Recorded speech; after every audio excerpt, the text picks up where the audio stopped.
como você se define, não como professor, não como um cientista, não como pesquisador, mas o que a pessoa Adrian traz para a profissão de professor que contribui com tudo aquilo que está em volta, e não só a escola, mas as pessoas, a comunidade.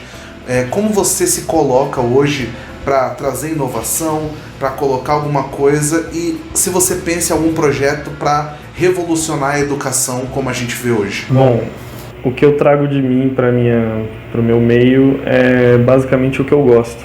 Eu acabei, como eu tenho uma certa facilidade de comunicação com os adolescentes e tudo mais, e em alguma parte nós gostamos de mesmas coisas, por exemplo, como animes, música, que seja. Eu sempre vou ficar apegado a esse meio, por mais que a gente fique adulto. É verdade. Esse meio para mim eu não largo, é meu escape, vamos colocar assim. Então, pelo fato de desenhar e tudo mais, então eu tento trazer esse mundo para minha sala de aula.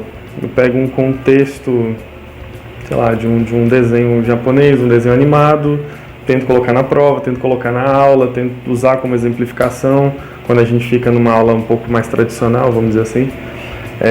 Então tento colocar alguma coisa ali que chame a atenção de pelo menos parte da sala, vamos colocar.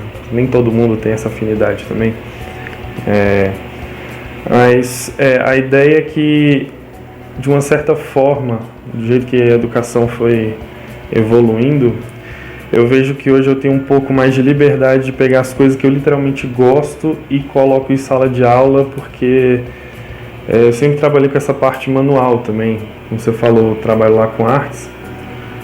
Então isso encaixou perfeitamente no que a gente está vivendo agora, que é chamada cultura maker, que é o empoderamento dos alunos frente à educação e não tendo o professor como a fonte única de informação. Então o aluno também tem que, agora ser o protagonista.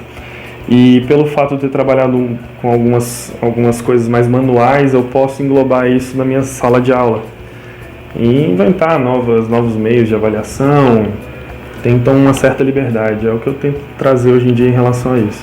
Cara, que bacana. Eu gostei aí de 2 pontos que você citou, inclusive, se você puder explicar um pouco mais pra gente. Eu sei que você já deu uma resumida, mas trazer o aluno como protagonista, eu acredito que seja algo quase que revolucionário dentro dessa educação clássica aqui no Brasil, né? Onde os alunos sentam numa cadeira e passam 50 minutos, às vezes, ouvindo o professor falar ou copiando alguma coisa na lousa, né? Sim. Eu, por exemplo, trazendo uma experiência minha aqui, eu sou de São Paulo, eu vim de uma escola pública, mas um ensino técnico público em São Paulo, uma escola muito boa, mas eu tinha um professor de história que a aula dele era basicamente o seguinte: eram 50 minutos a primeira aula, e ele escrevia 4 lousas gigantes aqui e tal, só escrevia, ele dava boa tarde para a sala, a gente sentava e começava a escrever, e os outros 50 minutos eram debates. Então é uma maneira clássica mesmo de dar aula, né? Hoje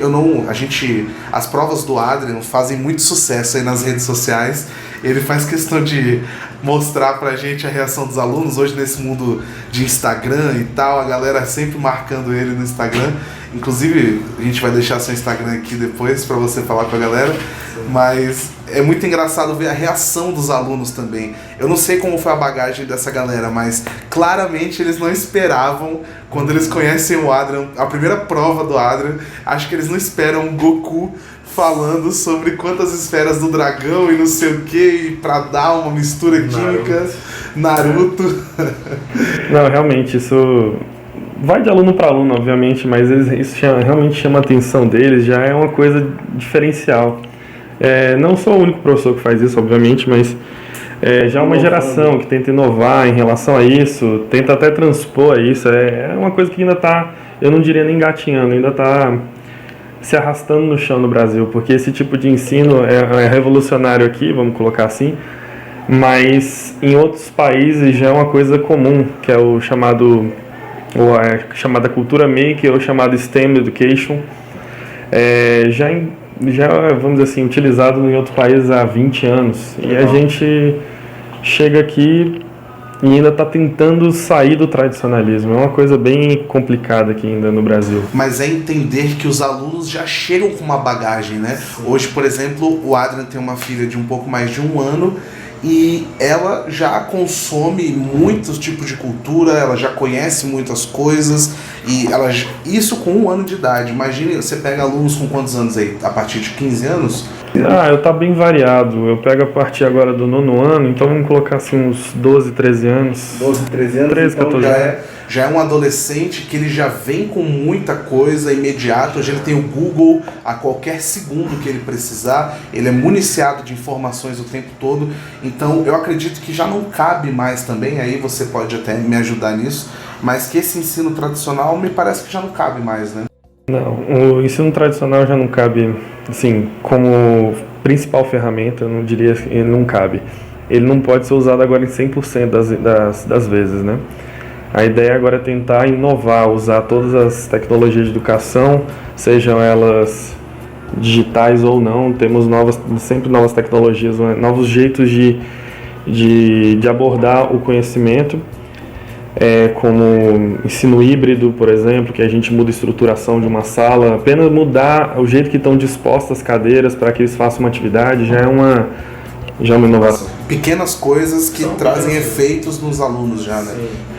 E aquela parte que você falou dele estar munido de informação, isso é relativo, porque eles têm informação no estalar de dedos, mas eu diria que a maior parte ainda não sabe usar isso a seu favor. Eu vejo isso acontecer dia a dia em sala de aula. Muito interessante isso. E é uma coisa que também deve ser abordada pelo próprio professor. Os professores hoje em dia querem realmente crescer, ainda mais com essa vertente do novo ensino médio que vem por aí, que está realmente voltada a esse novo tipo de educação, ele não vai poder ficar no tradicionalismo. Ele vai ter que se mexer e fazer novos métodos de ensino, novos métodos de avaliação. A prova mesmo, a gente fica muito preso à questão da avaliação em si, a avaliação de larga escala, um vestibular. É uma questão mais de eliminação. A escola hoje em dia ela fica muito presa ao vestibular e isso acaba matando a educação. Eles não estão mais focados em querer aprender ou se um dia já estiveram assim.